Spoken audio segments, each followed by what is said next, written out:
Hi, my name is Jay and welcome to my YouTube channel. So this is going to be a new series that I'm going to have on my channel where I love tea. If you haven't known, if you haven't seen my Instagram, then you're missing out. And also you would have known that I love tea. So with tea time, we're going to be discussing different types of topics on here.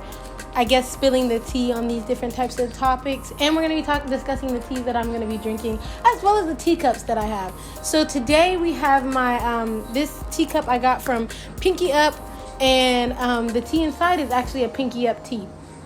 And I added just a little bit of honey. I usually always add honey to my tea because I just really love sweet drinks. I don't know, ever since I had my son, I've just been really loving the sweet drinks and the sweet food in general.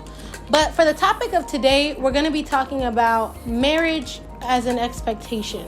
If you see me looking down or looking over, it's because I wrote a couple of things down that I don't want to forget to talk about, I guess. And so with that being said, I'm married. I've been married for about 5 years. I got married when I was 19 years old, and I have 2 beautiful kids. I waited about 4 years in to have kids. I didn't purposefully wait, but to be honest with you, I didn't think that me and my husband would be having any children, at least for a while. We had planned to travel to Thailand, and we found out we were pregnant, and that put it on a halt. And then the following year we had our son and Corona, and so we never really got to go to Thailand. But with that being said, I have about 5 years of experience on marriage, and I would just like to talk about some of the expectations that people tend to have when it comes to marriage. Also, you may hear my children because they are here with me. Okay, this is a group effort. So when I guess when a lot of my friends are talking about marriage, especially the single ones, they tend to look at marriage as they tend to have a lot of expectations for marriage and what they think marriage will be like. Marriage isn't necessarily a duty that you fulfill for another person. Marriage isn't, like, I know a lot of men feel like you're just doing things for your wife. You're just doing things, for happy wife, happy life. And that's not really what marriage is about. Marriage is supposed to be an experience for you and your partner. It's not something that you just, you're my soulmate, and because we just go together and we just match perfectly, our life will just be great together. Like, that's just not how marriage works. I personally don't believe in soulmates. I feel like that's such a it just leaves too much room for disappointment, to be honest. And I feel like, a lot of people say the number one cause for divorce is finance, and I'm sure that's true. But for me, I feel like the number one cause is disappointment. People put a lot of expectations on their partner.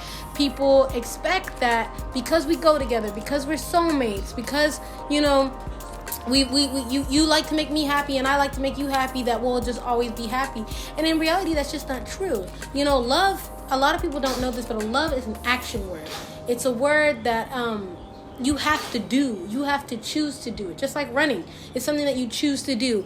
And like, people don't understand that, with love, you have to wake up every day and make that conscious decision to love that person.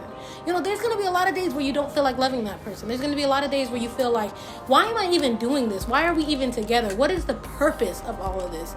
And it's being able to say, the purpose of all of this is, I want a companion in life. I want to experience life with you. I'm not trying to get you to make me happy. I'm not trying to quote unquote make you happy.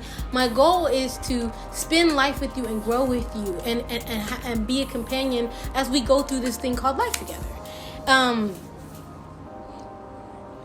A lot of people, I think, as they, go through marriage, after the honeymoon phase goes away, a lot of people tend to hear phrases like happy wife, happy life. I don't really like that phrase because I feel like it's unfair to the husband. How come he doesn't get to be happy? This is supposed to be a partnership. How come he doesn't get to be happy? So I like to say happy spouse, happy house. So whoever it is, the house will be happy as long as we both keep our love tanks full. Okay?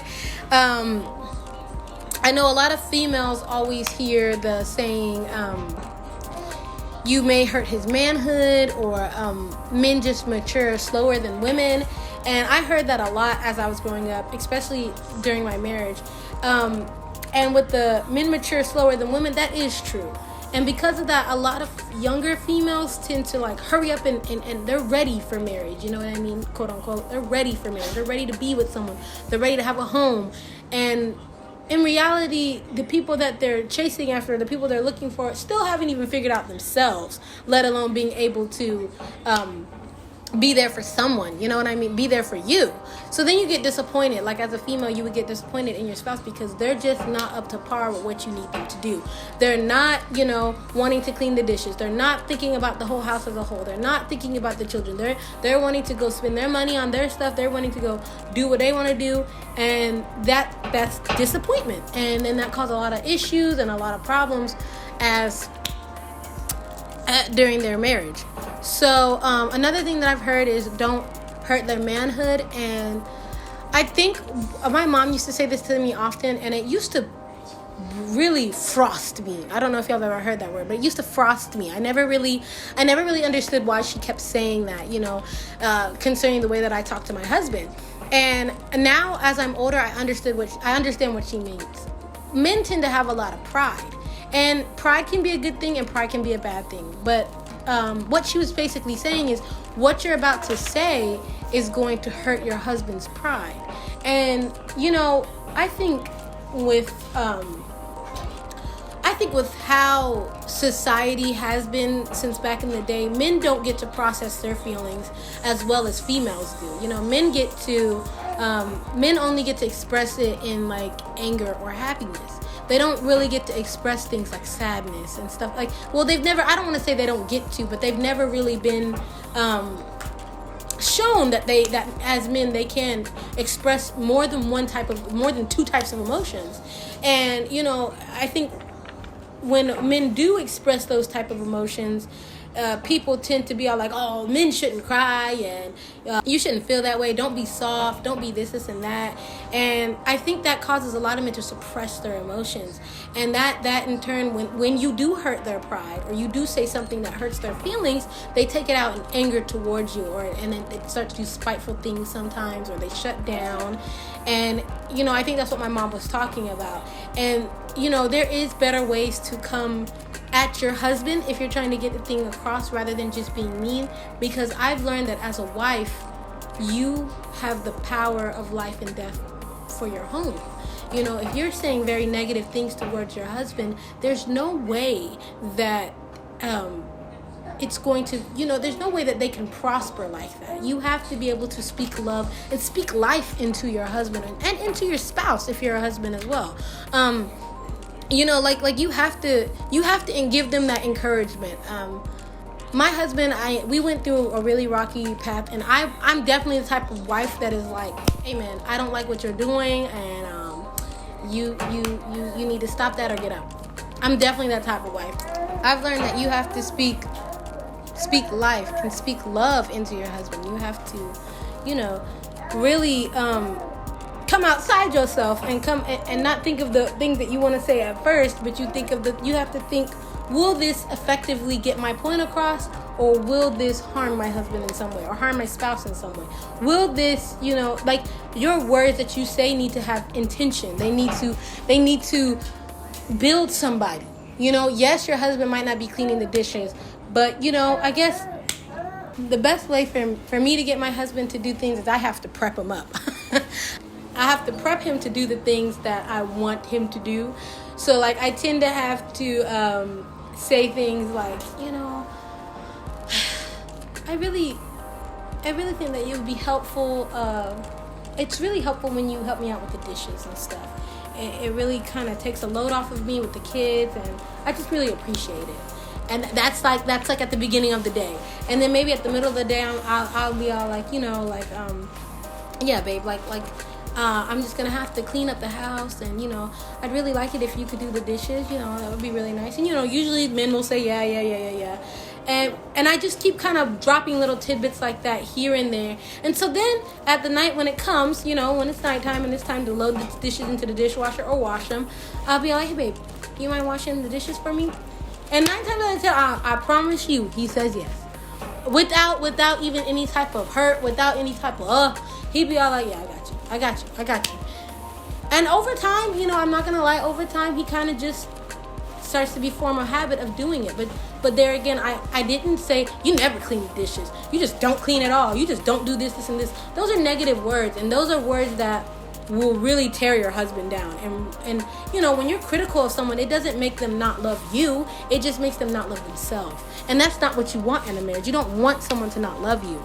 There's a lot of things that come with marriage that a lot of I think people just don't tend to realize, or they don't tend to accept. And you know, with the media, they always make it seem like it's some type of fairy tale. It's some type of beautiful little thing to be together, and it is beautiful, don't get me wrong, but it is, I'm gonna be honest with you, it's honestly the hardest job of my life.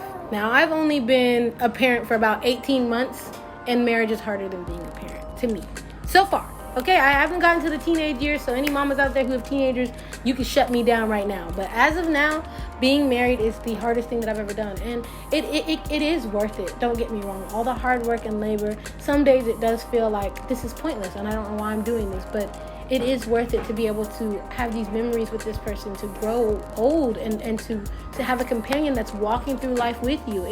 It is worth it. And especially done in the right way, and God blessing your marriage, it will be, I feel like it's one of the most phenomenal things that you will be able to experience. But it definitely shouldn't be something rushed. Enjoy yourself, and I promise you, God will send you the person that he needs for you. You enjoy yourself, learn to love God, and God will take care of the rest. Please don't be rushing stuff. People rush stuff all the time, and then they wonder why they fell out of love with that person, or why that person ain't what I thought they were, or stuff like that. It's because you rushing. Don't rush. There ain't nothing that God ever did was rushed. It took him 7 days, technically 6 days to create heaven and earth. So please don't rush. Okay? Don't rush. With that being said, I just want to end out this video with me tasting my tea. I just want y'all to know this teacup has a where you can just put the tea in, and you know, like for loose leaf tea, so that way you don't have to have a bag or anything like that. And it's the top to keep all the heat on the inside. Just gonna